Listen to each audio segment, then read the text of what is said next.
Hola, amics! Avui em convertiré en el vostre instructor particular. Sabeu com circular correctament per una rotonda? Ara ho veureu. Què és el primer que hem de fer quan ens apropem a una rotonda? Vaja, sembla que aquest conductor encara no ho sap. Cal moderar la velocitat. Això et permetrà tenir més temps i poder fixar-te en totes les senyalitzacions que hi ha en una rotonda.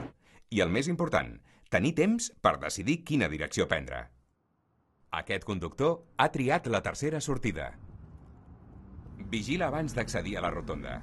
En cas que hi hagi un pas de vianants, ells tenen preferència.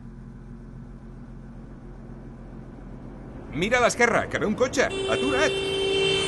És molt important estar alerta i mirar si hi ha altres vehicles circulant per la rotonda.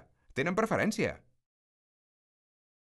Ara ja podem accedir a la rotonda. Recorda, circularem preferentment pel carril exterior. Ens podrem canviar al carril interior si hi ha senyalització que així ho indiqui, per facilitar la incorporació d'altres vehicles o, com en aquest cas, si hi ha vehicles que obstaculitzen el carril. Senyalitza amb ventilació els canvis de carril amb els intermitents. Quan vulguem abandonar la rotonda, ho farem des del carril exterior fent ús dels intermitents per indicar-ho.